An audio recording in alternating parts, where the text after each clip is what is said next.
great honor for us to have you here at Częstochowa, the spiritual capital of Poland. As we are big boss, the leader of EWTN, founded by Mother Angelika. It was a great privilege for me to celebrate the Mass Homily and live show with you, if you may remember, a few years ago. Pamiętam. So tell us, how do you know Poland, the church in Poland, after all these changes? We survived Second World War, communist oppression break, freedom, democracy. We have free television run by Redemptorist Father. It's a television, EWTN and Radio Maria.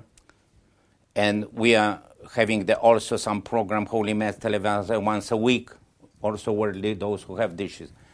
Tell us, how do you see now, how do you know Poland? How much do you know Poland? And what is the chances to have your television having in Poland, as they began already talk, to have in Wrocław, Breslau, the German used to now Wrocław, and the great spiritual center in Poland as well. I visited Poland 3 times, and the first time was in 1979. I was studying in Germany, and in between courses, I came to Poland, mostly to meet my family. I had cousins who lived in Nowa Jastrzębka, which is near Tarnów.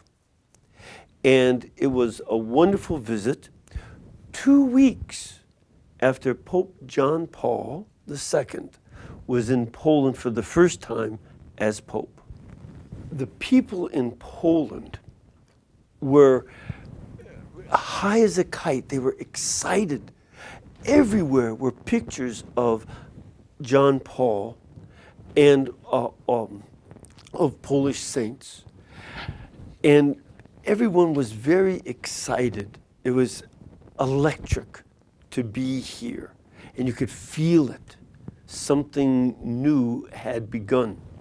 I remember one time, especially in Tarnów, when I was walking down the street with my cousins, and the militia were coming towards me. And my cousins looked, militia crossed the street, went behind us, and then crossed back. And my cousins looked and said, wow. Because usually they expected trouble if there was a priest. But they were very surprised, and you could tell something new was happening in Poland. At the same time, I could also see that Poland was a place that seemed like black and white television. Everything was kind of gray, black and white. It was still missing a lot of culture because of the communist times. I came back in 2002, and I was making a video for EWTN and for the Polish Jesuits in Nowy Sącz, and also about the Divine Mercy in Łagiewniki. And visiting the second time, Poland was now like color television. There were colors everywhere. And it seemed to be alive in a completely different way. And it was even more exciting than the first visit. Now I'm here for the 3rd time. And I sense that there have been a lot of changes yet again. And there's great excitement still in Poland. But there's also something I see in the streets. For one thing, there are more people in the streets than my first visit. And people are talking and such, but it also seems that they focus on trying to make sure that they are comfortable. They're eating too much American kind of food, potato chips and junk food. Now I even see McDonald's. And what I see now that I didn't see before is too many children are overweight. And I said, there's something here where they're receiving a lot of things, that they have a lot of the Western comforts and products. I see a lot of that. But I also see the same problem that I see in Western Europe and America, of a certain emptiness in their faces. They keep looking for more things, but the more they get, the more empty or hollow their faces seem. It's not making them better human beings necessarily. Comfortable, but not better. So my question will be here, tell me, did you notice how the role of the church is stronger now here than before? It does not seem that the church is stronger. My perception, at any rate, is that the church now has to make a new transition to a new relationship with the people. Before, the church helped the people understand many decades of oppression, horrendous oppression under the Germans, and then under the communists. And the reflection of the church was very important to help people become deep, and they thought deeply and gained true perspective on oppression and on the problems of communism, because the church reflected on that from the perspective of Jesus Christ. Because the church was good at this, Poland had a quality of freedom among the people, even within oppression. It was a great irony. And the Polish people had interior freedom that was greater than in the other communist countries. And this came from their Catholic faith. And so now the church must be careful not to think back on those days and those problems and look with success on what they've done and act as if now everything is okay. St. John Paul was such a genius at listening closely to the problems people had, and the priests and sisters and other leaders in the church listened closely to the problems of people in the days of the communists and the Nazis. And they understood those situations and responded from the Catholic faith to these older problems.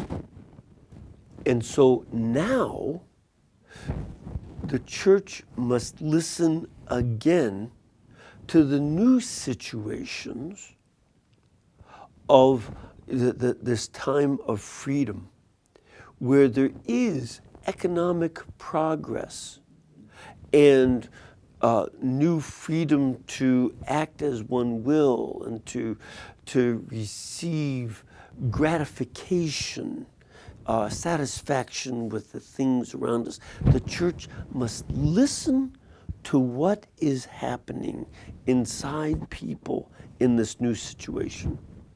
But at the same time that the church listens to the people, they should not make the same mistake we did in America, where listening to the new situations led many people in the church to think, well, if it's new, it's good.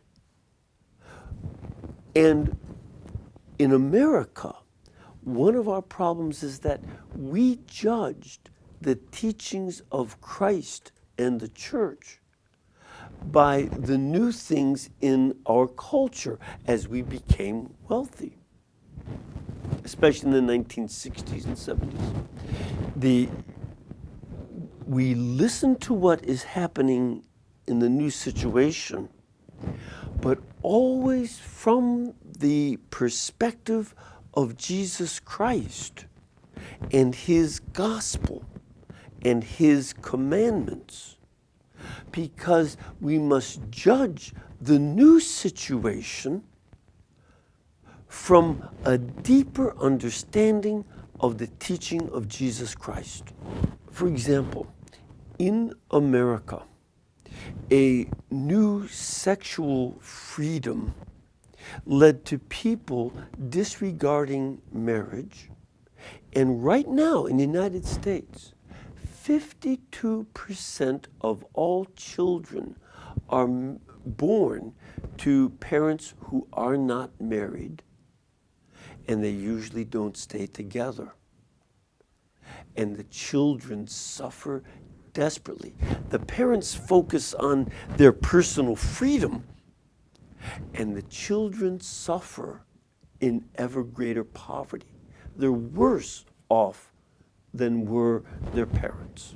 And too many people inside the church said, well, if the people love each other, sex just expresses love, so it's okay outside of marriage.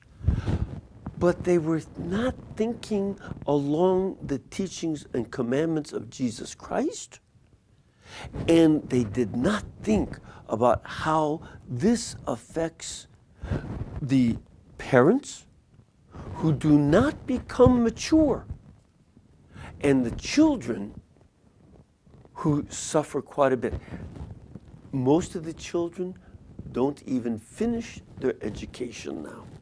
And like, I don't know if you said this, but people inside the church said, maybe the people are right to have this freedom, but the people inside the church, sometimes priests and nuns and teachers, did not think of the whole gospel, and they taught people badly. So the church in Poland is now meeting these same problems of freedom that we have in the West. And as Pope St. John Paul said often, that we seek freedom, but not freedom from restrictions, but we seek freedom to do what is good. And so the church must now listen and evaluate modern culture and modern freedom and help the people of Poland to lead Europe as a Christian center towards authentic freedom as Christians and true Christian maturity. And that would be what we try to communicate at EWTN. So what is your vision as you have great experience? You belong to the Jesuit order now. We are very happy that Holy Father Francis is a Jesuit order. We have Professor Jesuit in Krakow exchange program. So what is your vision? Tell us, because they are waiting for this very important, essential question for them. My vision for EWTN in Poland is the same as in America, in that we want to teach the faith to the present modern world, understanding their questions, but answering from the perspective of Jesus Christ. And we will start with local programs and translations from English from EWTN. But we know that Polish people understand Poland better than Americans do. And so eventually there will be more and more production here in Poland and by Polish speakers, but we will always have some elements from EWTN, such as Mother Angelika and some of the other shows. And that would be our vision for EWTN Poland. We hope to cooperate with them very richly. We want to cooperate with Niedziela and other Polish organizations so that together we can help bring good Catholic media to the Polish people.